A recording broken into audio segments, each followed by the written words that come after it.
नमस्कार मंडळी, आपण आषाढी एकादशी स्पेशल आपण आज साबुदाणा थालीपीठ बनवणार आहोत। मी इथं साबुदाणा थालीपीठ बनवण्याचं साहित्य घेतलेलं आहे। 1 वाटी मी साबुदाणा भिजू घातला होता 2 तास। 2 बटाटे उकडून घेतले आहेत आणि बगरीचं पीठ घेतलेलं आहे 1 वाटी आणि हिरवी मिरची आणि त्याची पेस्ट करून घेतलेली आहे। आता आपण हे बटाटे किसणीने किसून घेणार आहोत।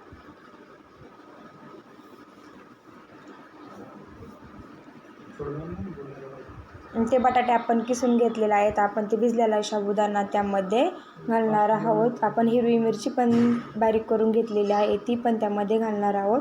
आणि इथं मी 1 वाटी बगरीचं पीठ घेतलेलं आहे, ते पण आपल्याला त्यामध्ये घालायचं आहे। बगरीच्या पिठाने आपलं जे साबुदाणा बटाटा आहे ना, ते गोळा छान मिक्स होतो आणि आपल्याला त्या हाताने मिक्स करून घ्यायचं आहे। चवीपुरतं आपल्याला मीठ घालायचं आहे आणि ते हाताने चांगला असं चोळून बारीक मऊ आपल्याला गोळा तयार करून घ्यायचा आहे। इथं चांगला मिक्स माझा असा गोळा तयार झालेला आहे आणि आपल्याला 10 मिनटं तो भिजून द्यायचा आहे, कारण की त्यामध्ये आपण बगरीचं पीठ घातलेलं होतं ते पण छान फुगलं पाहिजे।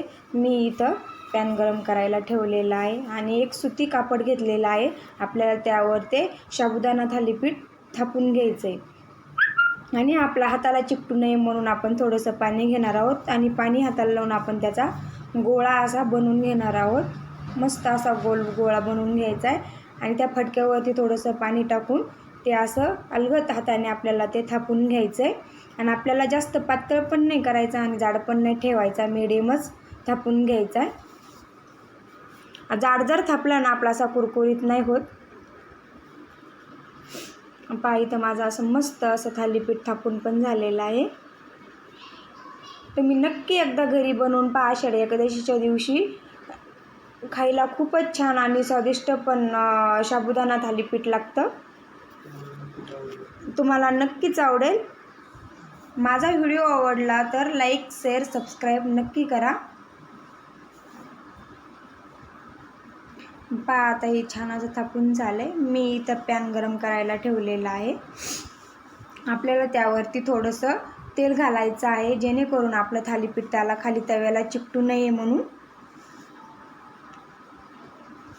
मी इथं ते थालीपीठ त्या पॅनवरती टाकलेलं आहे आणि छान असं ते आपलं फडकं आहे ते पण निघलेलं आहे। आणि आता कढईने आपल्याला थोडं थोडं तेल सोडायचं आहे आणि आपल्याला त्यावरती एक झाकण ठेवून 2 ते 3 मिनटं आपल्याला थालीपीठ वाफलून द्यायचं आहे। इथं छान असं माझं थालीपीठ वाफवलेलं पण आहे आणि झाकण जर ठेवलं ना आपलं थालीपीठ वाफवल्यावर ते छान असं पलटी होतं, मोडत नाही, काही नाही।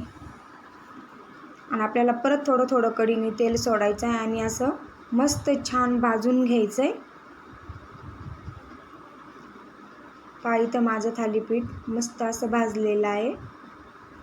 मुलं पण खूप आवडीने खातात आणि तुम्ही हे दह्यासोबत पण खाऊ शकता। दह्यासोबत तर खूपच छान आणि स्वादिष्ट खायला लागतं। इथं माझे सगळे साबुदाणा थालीपीठ तयार झालेलं आहे। तुम्हाला माझा व्हिडिओ आवडला असेल तर नक्की तुम्ही थालीपीठ एकादशीच्या दिवशी बनवून पहा आणि मला कमेंटमध्ये नक्की सांगा। माझा व्हिडिओ आवडला असेल तर लाईक, शेअर, सबस्क्राईब नक्की करा।